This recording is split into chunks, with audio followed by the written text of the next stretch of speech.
Welcome, everyone. Thank you all so much for taking the time out of your day to be here and learn a little bit about the work we've been doing over the past couple months. My name is Jackie Dudek. I'm a third-year urban planning student at Ball State University, and I'm part of this great team who has been working really hard to put together our neighborhood corridor redevelopment plan for the industry neighborhood. So again, thank you all for being here. I hope you get something beneficial out of our presentation. Our official plan, like the actual written document, will be available, so you guys can look at that in more details. We'll also be open for question and answer after our formal presentation.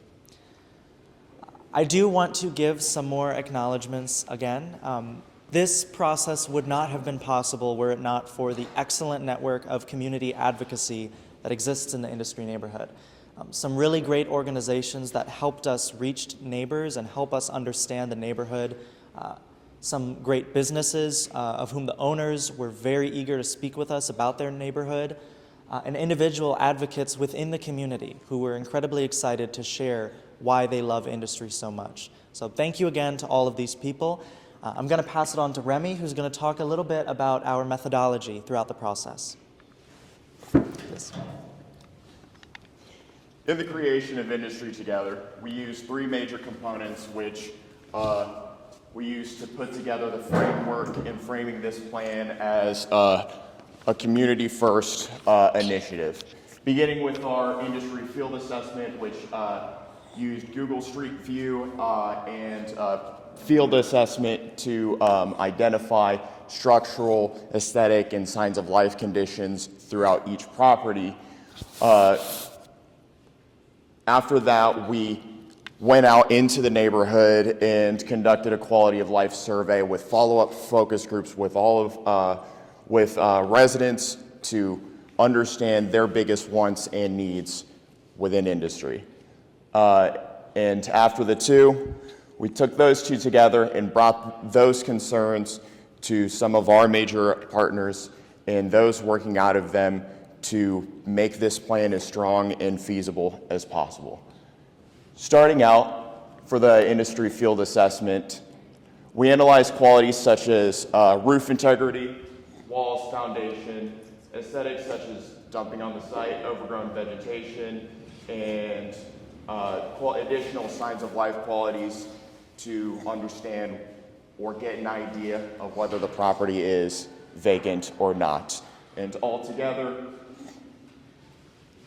we put all of that information into dashboards to compile this data together, filter it out, and understand some of the patterns and the built relationships of industry. And now I'm going to pass it along to Sarah, who's going to talk more about the quality of life survey. So after the field assessment, our next step was the quality of life survey, and then we conducted 191 surveys, and this was bringing people in from the neighborhood and hearing their voices and asking them questions about specific questions about the quality of life in the industry neighborhood and hearing their voices and getting it all down. And then after that, we did focus groups, and this was in groups of like 5 or 6 residents, and we asked them open-ended questions to try to gather even more information to go beyond that. And I'm going to pass it off to Jacob to talk about the history. So for the history of industry neighborhood, I'm going to start off from the early history. The history started off with this industry being one of Muncie's oldest neighborhoods. It's a predominantly black neighborhood, and during the 1930s, redlining came in place, so it forced the black people that lived in industry to grow tighter communities, become more tight-knit. And that went on for many decades until later on in the late 1900s, the closure of factories. The closure of factories had is one of the two big impacts in the neighborhood. It caused for job loss and the rise of vacant properties. And another factor that affected the community is the closure of the multi-center. The multi-center was a place for the kids and the families to interact with each other and grow close connections and engage with each other. And to this day, we still see the current challenges in this neighborhood. with the closure of the multi for a safe place for the youth and families to connect, and the rise of parks and gun violence in the neighborhood is one of the current factors that we still see today. I'm gonna pass it off. So we've decided to focus on a specific corridor within Industry Neighborhood. And this is the current existing conditions of the neighborhood.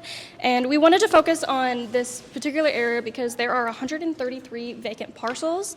And this map kind of gives an idea of what the land use is currently like, what each parcel is used for within the specific corridor on the northern end of Industry Neighborhood.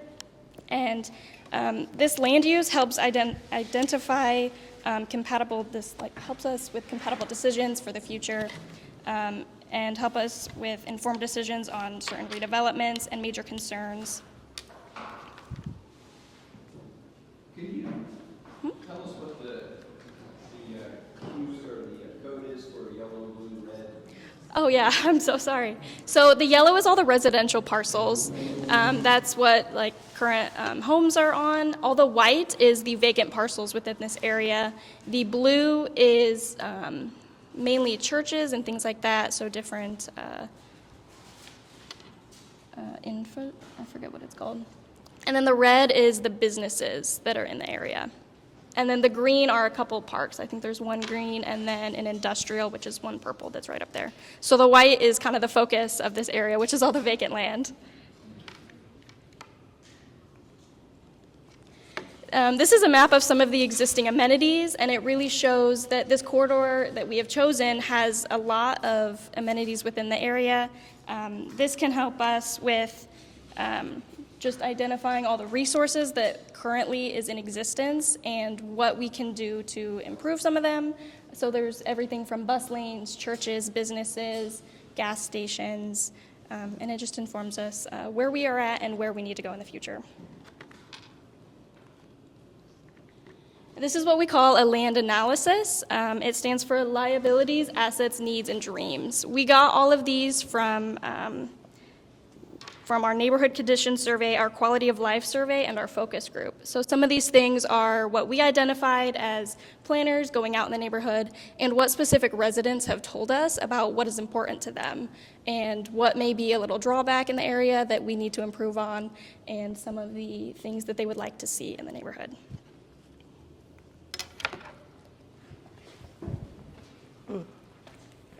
So when we started this, when we tried to make our suggestions about what should we do to help this neighborhood, the first thing we thought was most imperative to ask ourselves was what's already been suggested.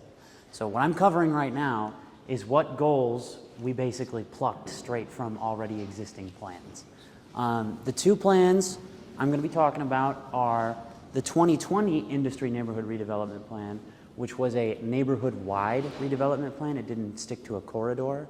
And actually, our corridor, if you're curious, the streets that make the border are Kirby, Wolf, Willard, and Vine. But to get to the shared goals, the two industry neighborhood development plans, of course, the one we've made and this one, focus on the creation of housing quite a bit. A bit of a difference in the two of them is that the older 2020 plan focuses more on infill housing, while we have a mix of infill housing proposed and revitalization of deteriorating properties. We also both suggest some business amenities. They suggested a facade grant, and we're suggesting just some basic like grants that like for anything, not just specifically for the facade. Now, I was actually surprised with how much overlap there was between the Delaware County comprehensive plan and just what we've decided to do for our little tiny corridor. For starters, both the Delaware County plan and what we're doing focus on the creation of main street corridors for like creating business hubs. Ours are the ones we're suggesting in this plan are the corner of Hackley and Kirby and the corner of Hackley and Willard.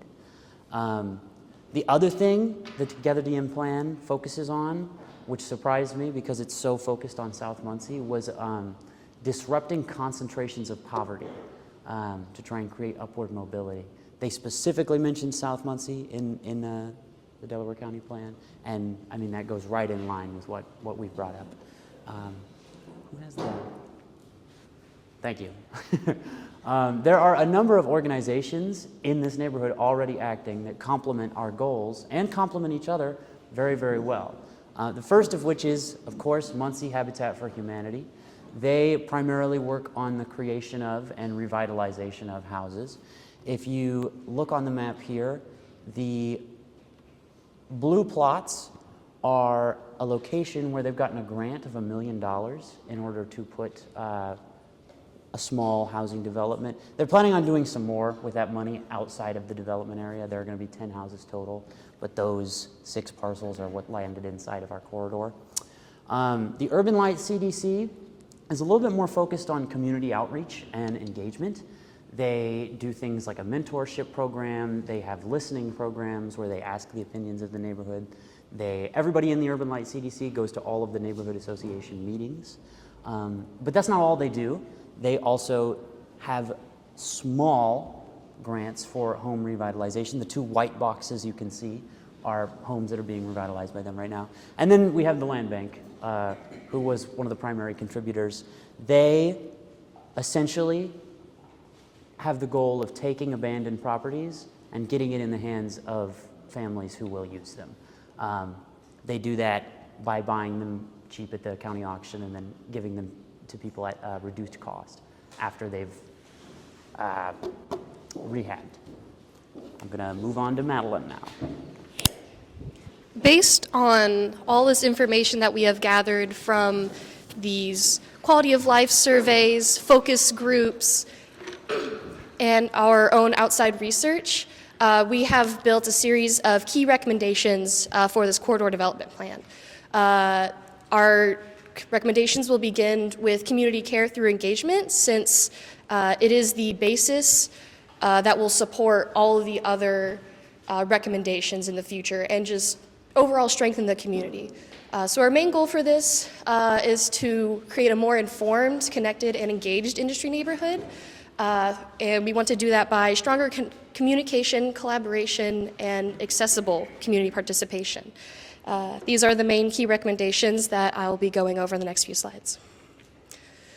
Our first point is organizational collaboration.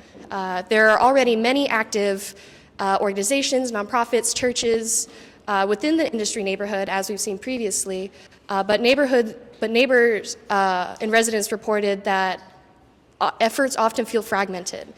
And so this collaboration can help kind of close the gaps that no single group can do alone. So some of the opportunities that exist here is supporting existing efforts, such as current programs like with Habitat, Nagassi Farms, even like basketball court renovations. Another recommendation is possibly having a shared event calendar that is digital and in person, so that residents have easier access to what nonprofits, organizations, churches, and even the Land Bank is doing. We also want to increase participation and joint projects in locations such as like cleanups, youth programs, resource fairs, and food drives. We believe that doing this through regular coordination meetings, possibly outside of neighborhood association meetings, can help accommodate for residents who are not able to or don't want to go to those meetings. And then finding interest in volunteers will help support these efforts as well. Another really big point that we found in our research is that many residents have low trust in the city. So many residents felt that they felt excluded and unsupported by the city, and focus groups also highlighted this by saying that trust in local government, that there's low trust in government and there's uncertainty on where to seek help. I have a couple quotes pulled from focus groups up there. The question essentially was, if you could say anything to city officials, what would it be? Many people talked about, like, come see how our life is. They don't include us, so I really wanted to highlight that. Some opportunities that the city can take to help build this trust is co-hosting community events such as cleanups, workshops, and resource fairs to show visible partnership and to help residents with access. Assigning a city official who attends neighborhood association events and meetings regularly, and then possibly holds another meeting for a separate meeting or office hours within the neighborhood to improve in-person communication and feedback between residents in the city. Our next point is diversifying communication methods within the neighborhood. Many focus groups noted that without social media, there is a lack of information, especially for those who don't have access to it, like older residents. And so this could miss key populations and miss out on who we could be engaging. So our recommendations for this section include installing public bulletin boards in high traffic areas. On the map on the upper side, those pink boxes represent possible locations where we could put these bulletin boards. Some of them include by businesses in high traffic locations, churches, and proposed pocket parks as well. Other in-person methods that residents said that they would like to see are door hangers, brochures, and printed reminders handed out in person before major events. This is supposed to highlight the use of both digital and person communication to really get everyone involved. And just overall coordinating messaging across organizations for consistent information. This point talks about expanding community participation. So there's already a lot of community participation, volunteer events happening within industry neighborhood. But residents aged 13 to 24, only 18% felt that people in the neighborhood trusted each other. So there's a need for more youth programming and maybe getting people together to talk and understand with their neighbors. Residents also mentioned litter, trash, and deteriorating streets and lots. So these volunteer efforts could possibly help with those vacant, abandoned, and deteriorating renovations. So these recommendations include cleanups, like lot clearing, landscaping projects, organizations collaborating specifically with youth groups for volunteer days, really focusing on more like youth activity, offer incentives such as free lunch or gift cards, raffles, to get more people interested in wanting to come to these events. The creation of youth ambassadors or teen leaders can help build like involvement and accountability and ownership within the neighborhood for youth. And then also publicly recognizing these volunteers can help just boost morale overall. We also aim to collaborate with to expand neighborhood arts engagement. So after the loss of the multi-center, many people said that there were limited activities for youth and volunteering. And so people mentioned that they believe arts and culture could help create positive outlets for these people. And so we recommend a partnership with Muncie Arts and Culture Council for murals, painted utility boxes, and small installations that can help just bring vibrancy to the community. These can be in high visibility spots, and gathering input, resident input on these can help ensure community representation is seen. And for our final point, overall increasing participation in local meetings. Only 6.8% of surveyed residents attended neighborhood association meetings every single month. And regular attendees felt like they were heard and valued at these meetings. So directing more people to these meetings is vital. So promoting these through these diverse communication methods to get more people into them, and also possibly providing alternative outlets for organization and resident feedback.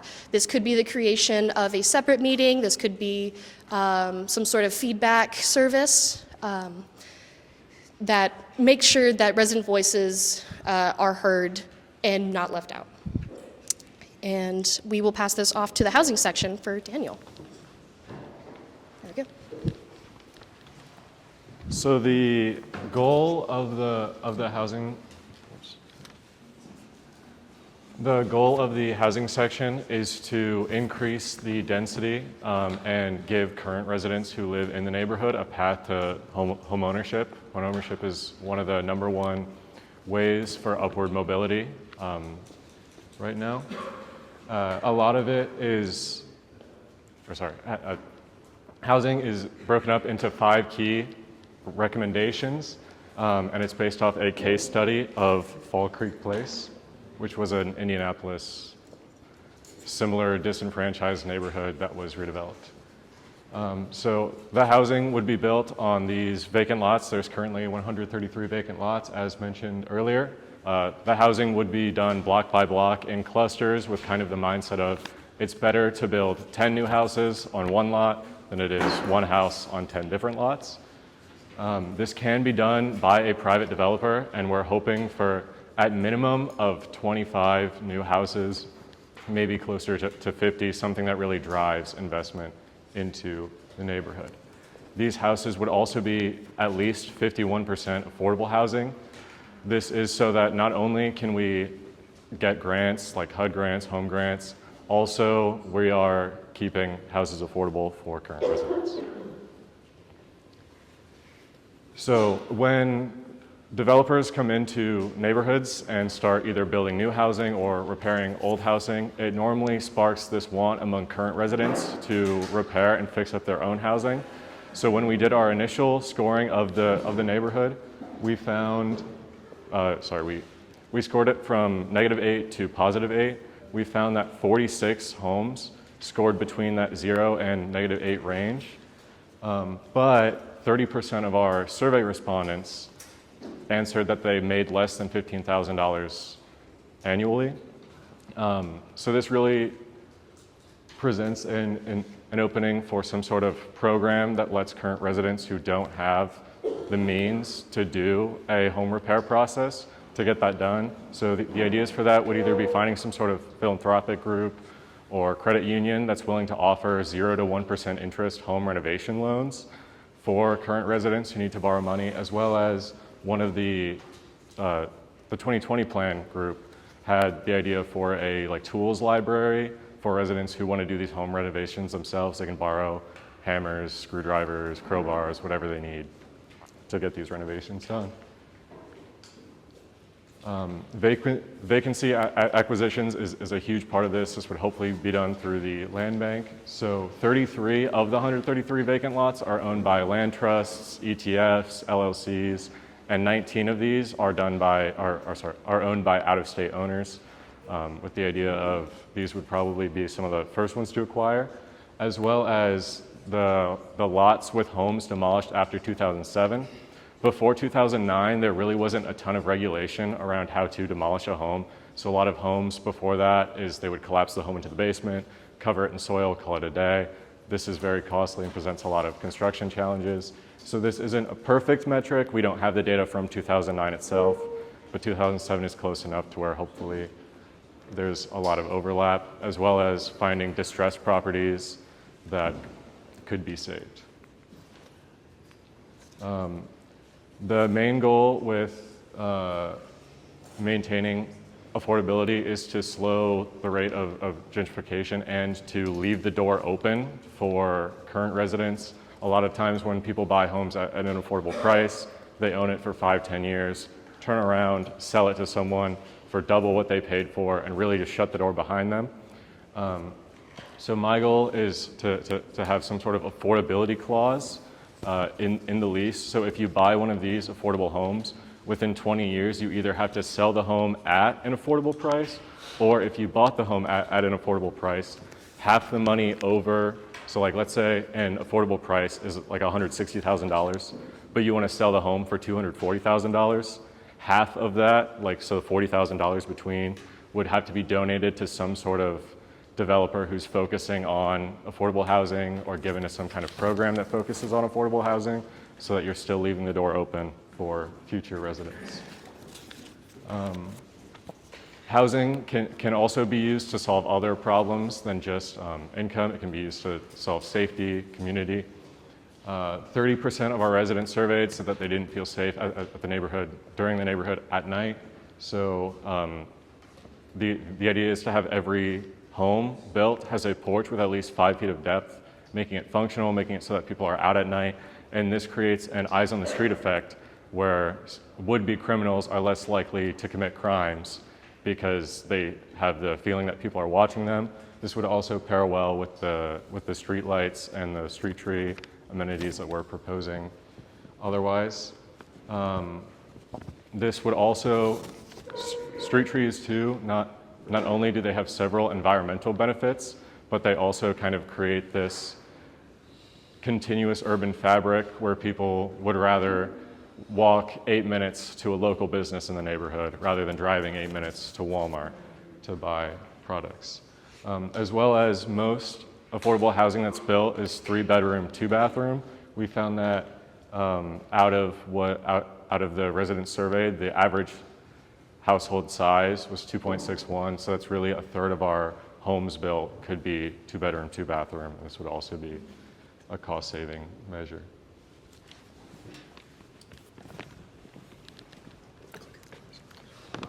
So now we'll move into the businesses amenities for the industry neighborhood. So our goal is to revitalize a section of Willard Street into a vibrant commercial corridor designated to local businesses to ensure neighborhood capital is retained and reinvested into the community. So for this section, we've broken this into 4 key recommendations. The first one is ensuring the continual funding for the development of a new neighborhood community center. One of the big main points of feedback that we got from our quality of life survey and focus groups was how the loss of the multi-center was a major setback for the neighborhood, which took away vital opportunities for the youth to engage in after-school activities, field trips, and overall just community engagement. So we would like to propose 2 new locations for this. The first one is the Garfield Elementary School, which was actually proposed by the City Council of Muncie. This is located in Heacon Park and has ample space for community space. And then a second option, if this does not pan out, would be the Word of Life Christian Church, which is located on the corner of Kirby and Blaine Street. So some possible funding opportunities for this would be first the City Council. They have already enacted a group that has been looking into the new development of a community center within this neighborhood. And then second options would be the Industry Neighborhood Association and local churches that can participate in fundraising opportunities or outreach programs that can look into just raising money for this development. Next, we want to explore the concept for an expanded business corridor on Willard Street.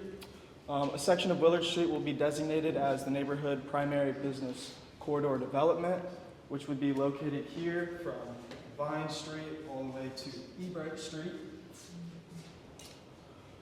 So this corridor already has 3 major advantages for this development. First is the existing commercial businesses that are already located there, one being the local pop shop and Casey's Superior Barbershop. Along with that, this area is already zoned for business variety, so we don't have to go to the community council in order for rezoning purposes.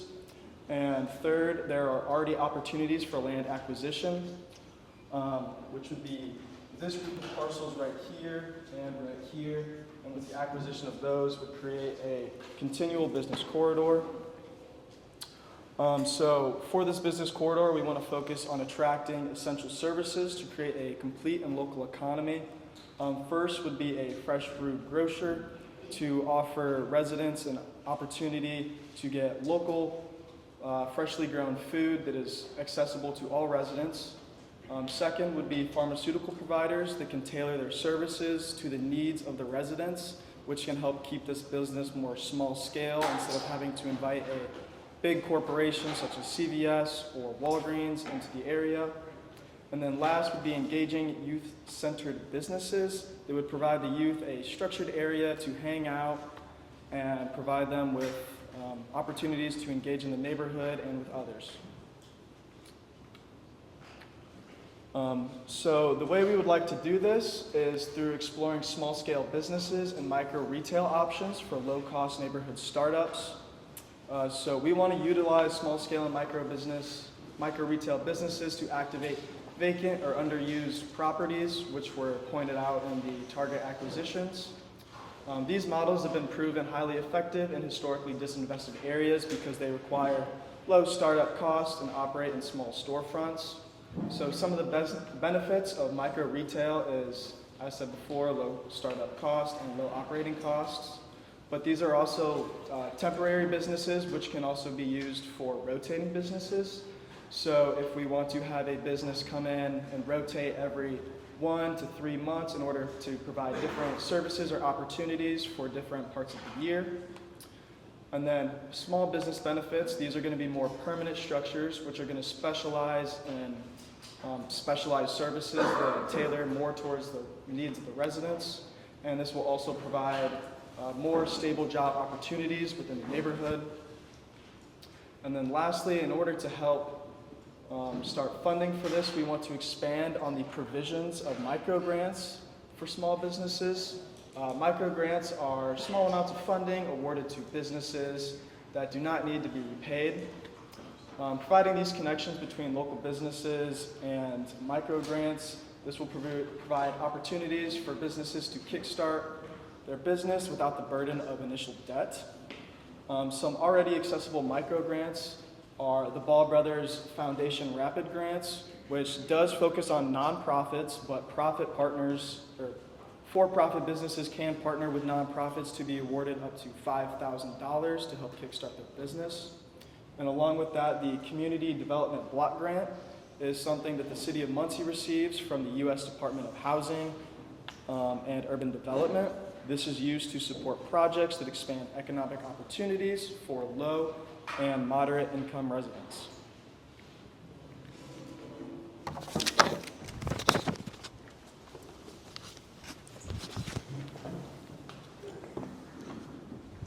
Now, regarding the infrastructure, we have identified 3 main corridors, those being Kirby, Willard, and Hackley. Kirby and Willard are the business corridors, while Hackley is the key connection corridor.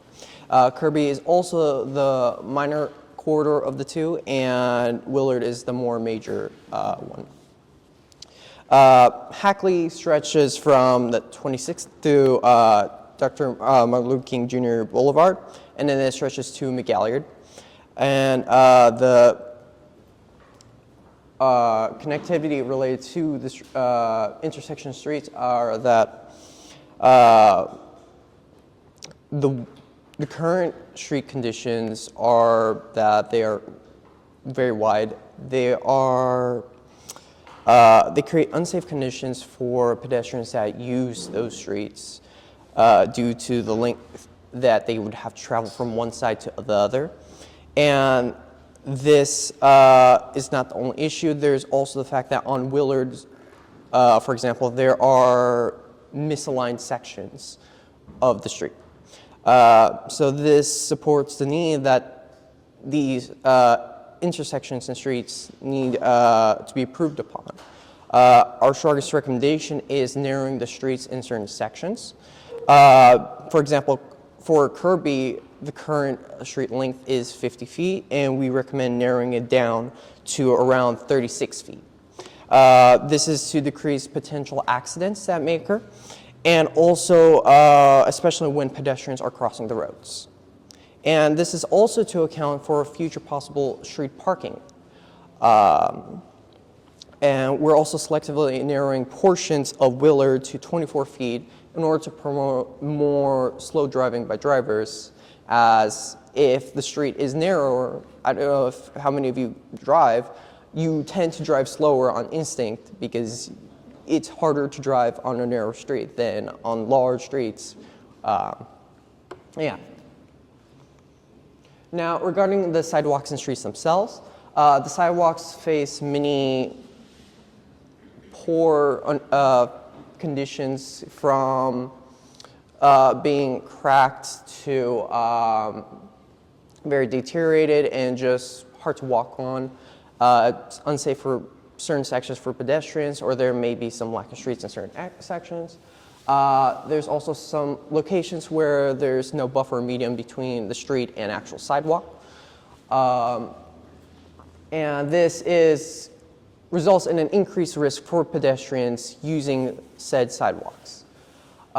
There's a case study in Louth County Council in Ireland where they tested a new material for street lines or lines on the street, which is far more durable than the current ones being traditionally used. This would also provide drivers with just a better idea of where the street lines are and drive. Aside from that, regarding street lighting, there are certain sections on the corridor where there's either no street lighting or poor street lighting. And this was brought to us by the residents who have told us that this is a major issue, that during the night it's hard to see where they're going, and it just causes just unsafe conditions. So we recommend that we have more street lighting along the streets and also on the corners. And on the streets themselves, we also recommend having speed bumps and more signage just to both decrease drivers from speeding, but also provide proper signage for those on certain streets. Now, going on to the next section, that'll be covered by Angel.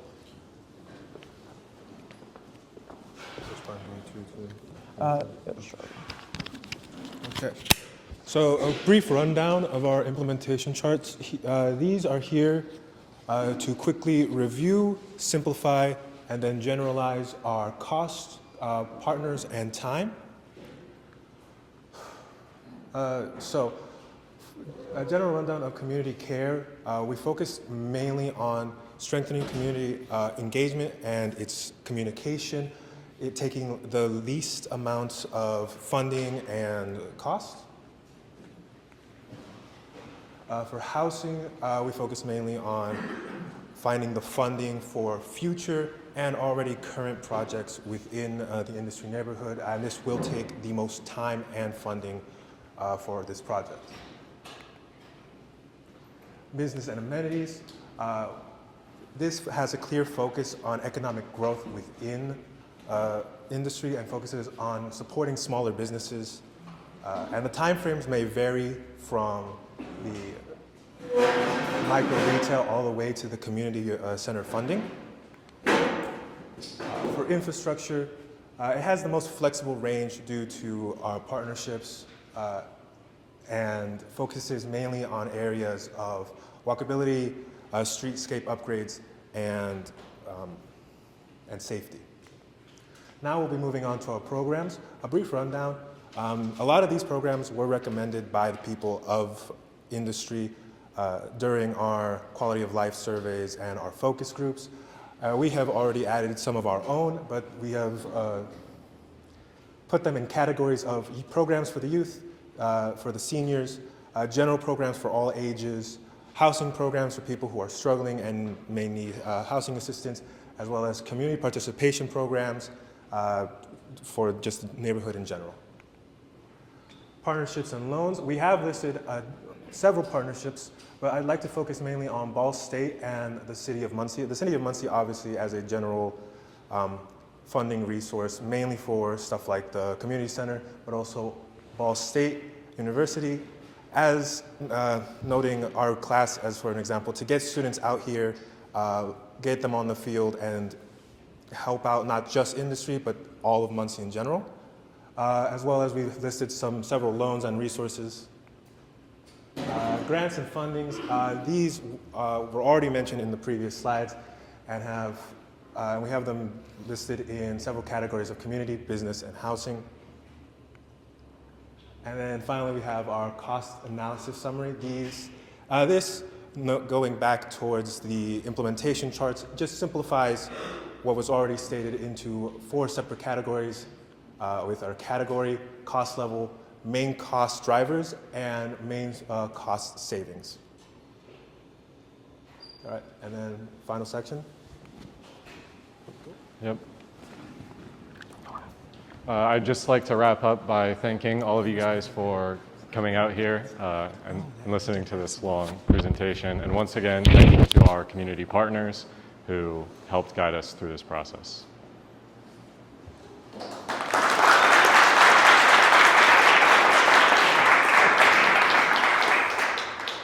Me and Jackie will be up here for a Q&A if anyone has any questions about the presentation. And I would like to say before we get into questions that our deliverable is, there are two primary documents that we have prepared.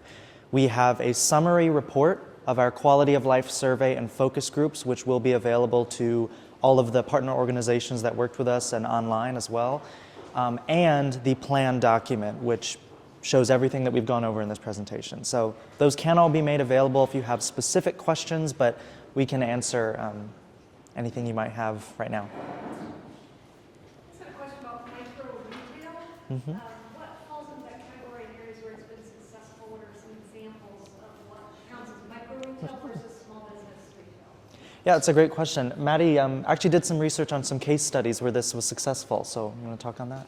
So the difference between small-scale business and micro retail is that oftentimes micro retail is temporary. A case study that we had of this, actually from a speaker that we had at Ball State in the CAP program, is from Latin Design. It was a micro retail called Boombox. It was a refurbished and redesigned shipping container that was then installed in a public location in Chicago to help support like temporary business fronts or people that had like an online business but wanted to set up a temporary shop. It was about $50,000 for the total cost of that specific project, but I believe that it could be a good option for industry residents, especially those who want to start small businesses but maybe don't want to or don't have the funds to invest in an entire storefront. So a rotating storefront with a much smaller scale and a lower cost could be a viable option for this neighborhood. William McIntosh, I sit on the city council.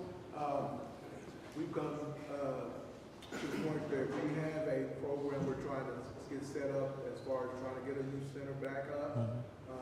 My question is, when you show Garfield, is that going to be a conflict between Boys Club right there, or have y'all even looked into that, or how's that? I think, Yeah, there right. oh, that's it. Yeah. There you go.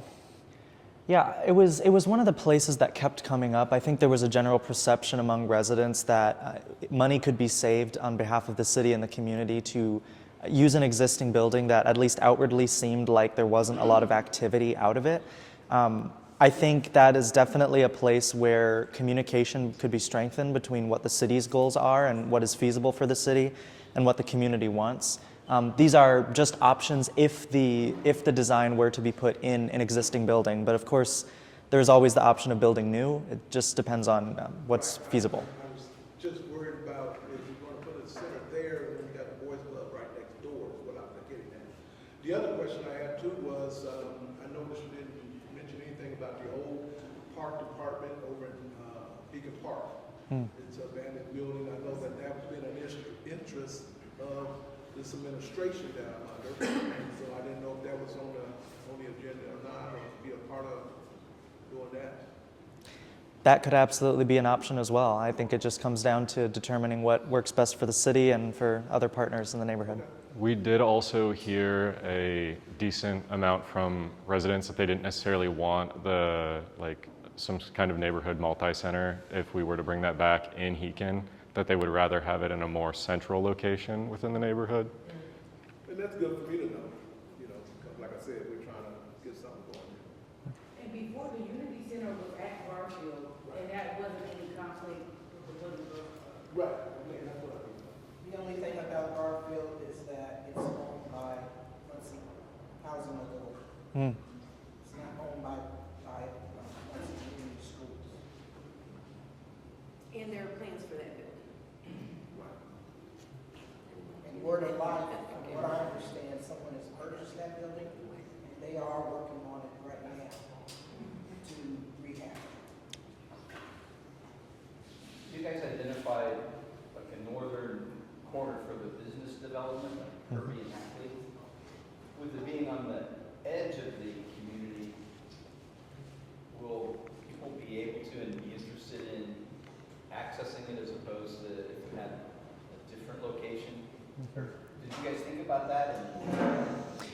Yeah, the decision we came to was a number of things. Obviously, it's within our development corridor that we've proposed. The development corridor itself is in kind of a middle location, more towards the north, but in the inside of the industry neighborhood, rather directly on the outskirts. A lot of it came down to the fact that we have all of these vacant parcels that are already on business, variety business zoned land. So that takes out a huge barrier that might be going through and changing the zoning to accommodate that. And part of the reason that we think we can inspire business development along this corridor is with some of those infrastructure improvements that Mihai talked about, so that if you don't live directly on that street, accessing that area is a more pleasurable, a safer experience. Is there any research on how far people will walk to go to a deli or this or that? I'm curious. Generally, I would say it's about a mile. That's about like 15 minutes worth of walking is about as far as most people will go. Okay. I like the idea of getting more small business built up in industry. That is a really, really good idea. So I appreciate that. Without telling my age, if you go back 40 years, 50 years, it was very, very heavy. A lot of community stores, restaurants, and all of that. So yeah, it's a great idea. That's what we heard over and over again was, you know, people remember growing up and going to the barbershops and the penny candy stores and, you know, those places that, you know, they made industry vibrant. They were safe. There was more eyes on the street. There were more people walking around because of those businesses. So we really wanted to make sure that we were investigating avenues to kind of rebirth some of that activity. Any other questions? Yes, what do the purple dots mean, like on the? Yeah, so across these purple dots are, I believe, properties that should be acquired by any local entity, any local nonprofit entity that wants to assist in the redevelopment process. They're mostly based on where we already have existing parcels, especially with the land bank. You'll see they're most part concentrated around the orange parcels, and that's to kind of go with like block by block development. Like if we kind of start where there already is housing happening and we move throughout the neighborhood, we can start filling in those like vacant blocks, and then that can also support the future infrastructure as well. Can I ask a question about the community center? What gave you guys the idea of Garfield and Word of Life centers? Because there's some other big buildings there in industry. That was mostly from what we heard from residents during our focus groups. Okay. Really determined what buildings we picked. And they gave you those two suggestions? Yeah. Okay. I had a suggestion of putting it at the church on Hackley and Millard. That's right by mortuary. I thought that was a better location because it was more centralized compared to Garfield, which is all the way at the bottom of the neighborhood. But we didn't really talk much about locations because we didn't have time, and there's already a study about it.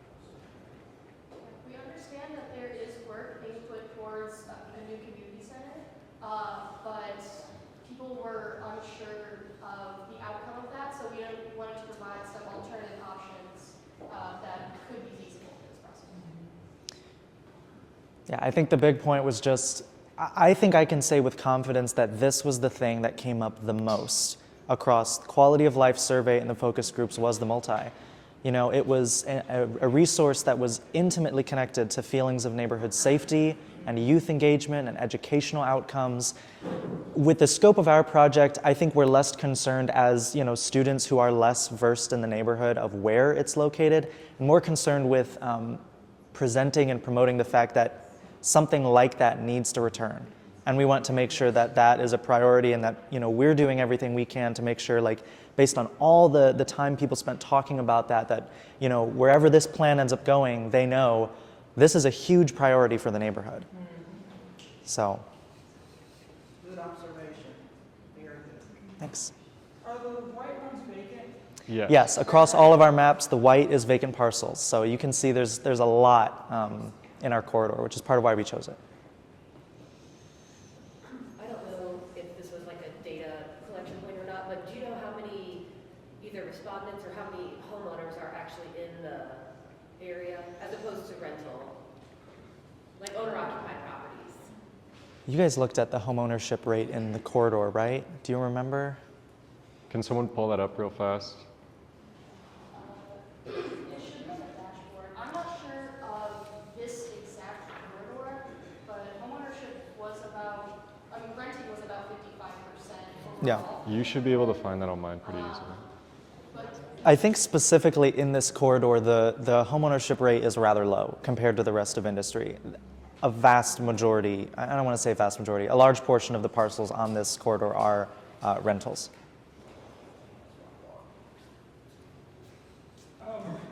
I was a little late, so I don't know if you covered this, but I know you all produced a dashboard that has lots of information. Yes. Is that something that's available to the public, or does? That will be made available. Likely what will happen is that will be a accessible link wherever the other two documents go. You can click on that and investigate that dashboard. Do you want to click back to what it looks like? Yeah, it's in the beginning. So the very first thing we did is we went through the neighborhood and we took stock of the structural conditions. And we briefly touched on it, but what this is an interactive dashboard where you can click on any parcel in the neighborhood, you can search via address, and you can find information about how we rated the structural, aesthetic conditions, and the signs of life of the property. And that allows us to draw trends, especially because on this dashboard you can also look at the land use. You can see what types of land are going vacant more often, and what sections of the neighborhood are struggling with more like intense structural issues where it might be harder to renovate, it might be more feasible to demolish. So that will be made available alongside with all the rest of the documents through the groups that we worked with. Yes? Does it include housing tenure information linked with Beacon? Yeah, it is not linked with Beacon, but we do have a lot of similar layers. So if we do publish it, there will likely be a lot of changes made. Like we can click on it and we can see who owns it, like that kind of thing, which is maybe not something we want the general public to have.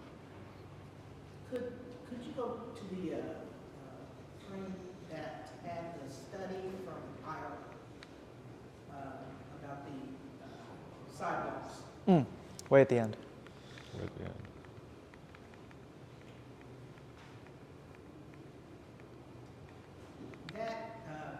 So using that material here, using that material, is that, I don't want to say cheaper, but is it more cost effective than using? Yes, it's more cost effective because it lasts longer. Generally, traditional pavings for street markings will last about 1 or 2 years in high traffic areas. Right. They used it in a high traffic area in 2019, and based on how it held up, they wouldn't have to repave it for another 3 years from when it was first installed. So it would already be saving 8 years worth of time, and it would basically just save money over time. Okay. I think we might be having some last-minute issues with tech, but were there any last-minute questions that we can answer for you guys? Where does this go from here? So I think that ultimately will be up to the organizations that we worked with. Nate Howard of the Land Bank and some other people from the Land Bank were the ones that kind of coached us through this process. But we were working on alongside groups like Habitat for Humanity and Urban Light CDC, and I think Nate can speak a little bit more to what the shared goals are. Yeah, before I do that, why don't we give a round of applause to the students.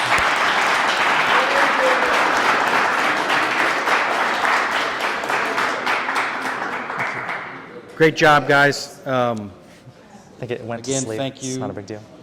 Thanks. To Ball State Urban Planning Department for this partnership that's been so useful to the land bank. I think that went really well. To answer You guys did Mr. really Short, well. yeah, okay. Sorry. So this is kind of, we have Less is more. kind of our model. No. I We think that was the have right approach. compared it to, It's easier to like riff. a mobile chicken coop. Does anybody know what Because, a like, I think one of the issues mobile was chicken coop is?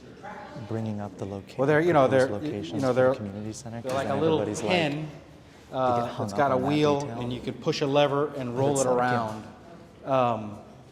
And so what we try to do is, and now we're the Muncie Land Bank, but we're limited as far as like our resources and where we can invest in time and energy and money. So we pick a spot. And kind of like a mobile chicken coop, when you got a plot of land, you're trying to kind of revitalize the soil. You drop it in a spot, put all the chickens in there, they do their business, and then that soil is revitalized through that, and then you move it to the next spot. So right now, one of the areas where we moved our chicken coop is this corridor in Industry Neighborhood. And we've been talking with the Neighborhood Association, we've been talking with the main stakeholders in the neighborhood, Habitat, Urban Light CDC, Pastone Corporation, about if we all work together, what can we do if we all work together? And so, but the first step in that process is to collect data.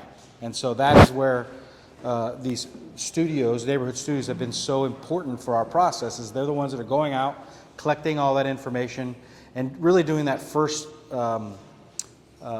line of community engagement.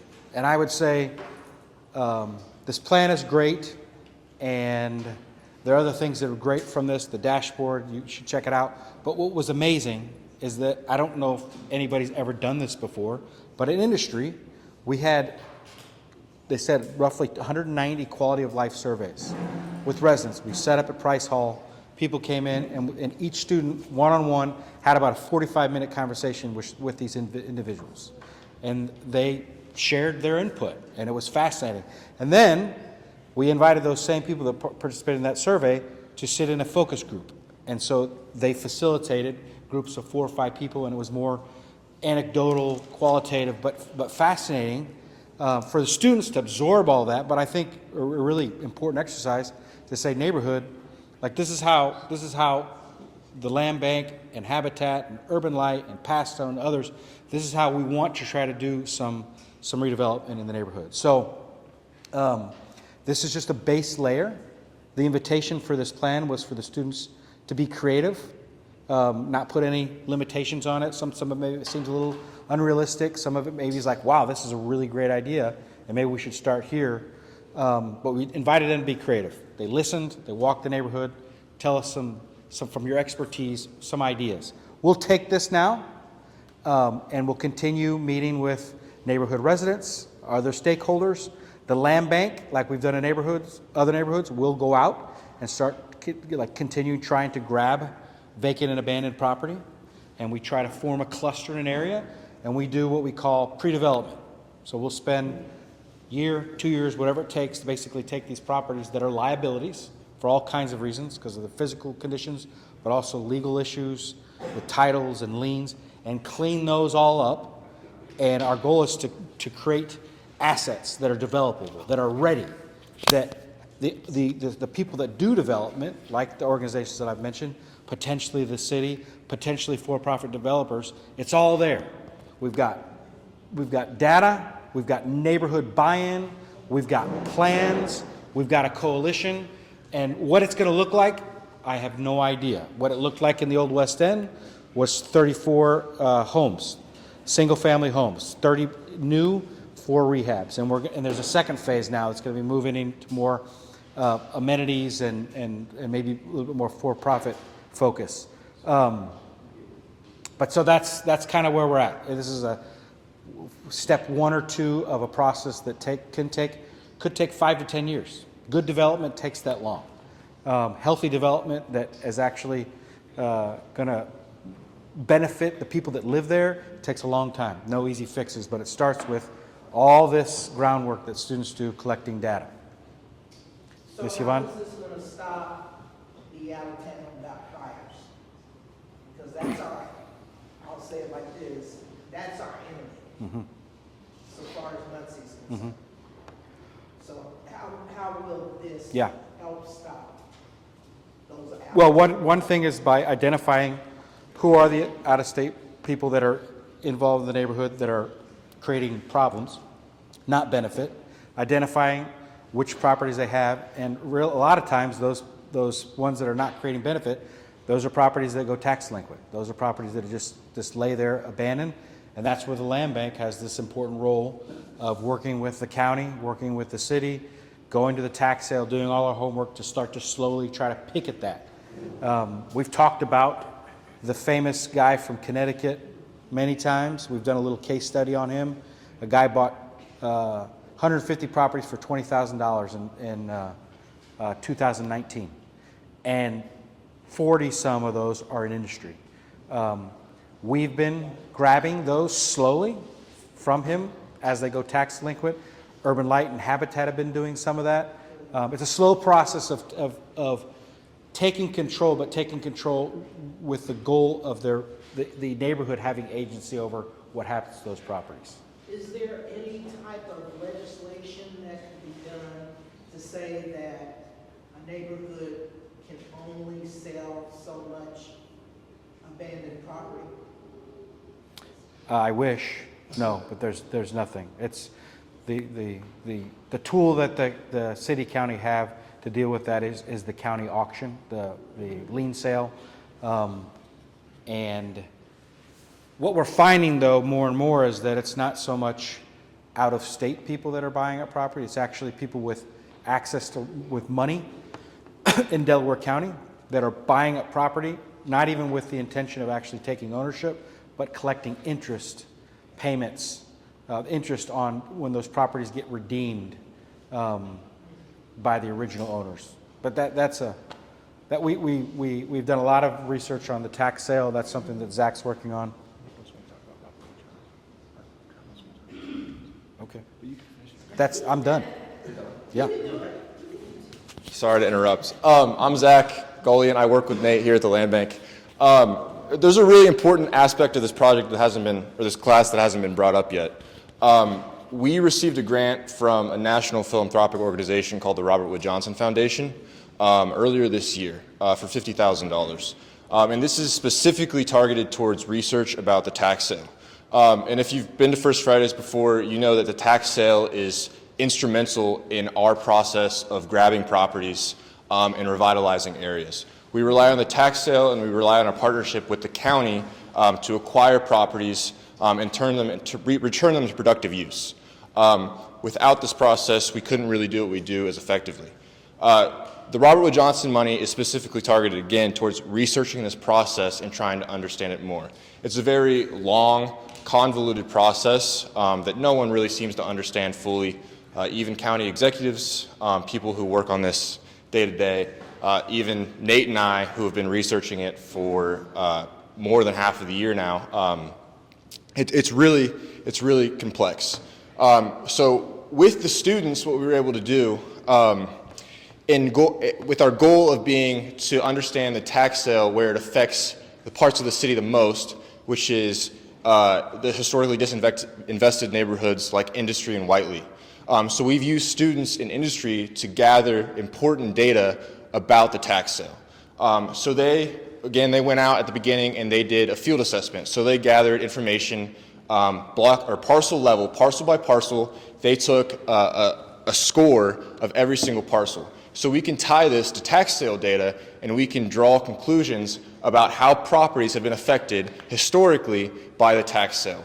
What do these conditions look like pre-tax sale, during the years that they're on the tax sale, and after the tax sale? After they've been transferred to a new LLC or after they've been taken into ownership by a homeowner. How have these conditions changed and how has the tax sale contributed to these changes? They also did the quality of life interviews in the focus groups, and in these interviews and in these focus groups, they asked specific questions about vacancy, abandonment, and dilapidation, or VAD properties. And these, because we took down the address points of respondents, if they were willing to give us those addresses, we're going to tie those addresses and those answers about VAD to the parcel information, to the tax sale information, and identify these trends. So again, how do people feel about the tax sale process? Are they informed about the tax sale process? And what does this look like at a wider scale?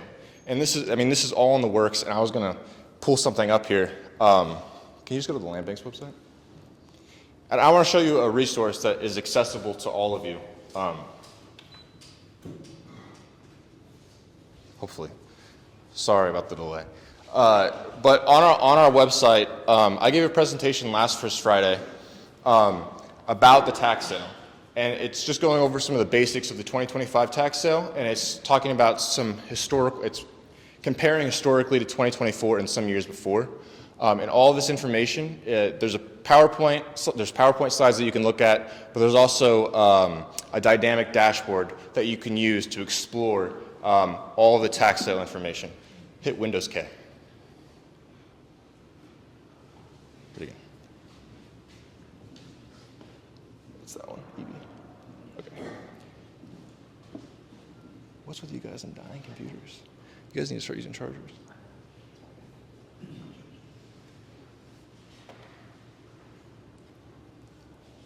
Okay. I don't know if it's going to connect. But in essence, if you guys are interested in this tax sale and you're interested in this research that we're doing and what we're using this money towards, if you go to, here we go. If you just go to resources, public resources, tax sale research, and then the tax sale summary 2025, you can see the slides that we presented last First Friday, and then if you scroll down, a little more. There's going to be an interactive dashboard that you can use to explore parcel by parcel the properties that showed up on the 2025 tax sale. And it's going to give you information about the use, about delinquency, and anything you really might be interested in. And more so, under resources, all of those resources under public resources are for you to use, for residents in these neighborhoods to be empowered with information. And we want you guys to look at this and use this and understand these different mechanisms that are taking place. But that's all I have. Happy to take any questions about that, but thank you. Thanks, Zach. So yeah, there's these resources, the dashboard that the students did for the neighborhood survey, that'll be published here.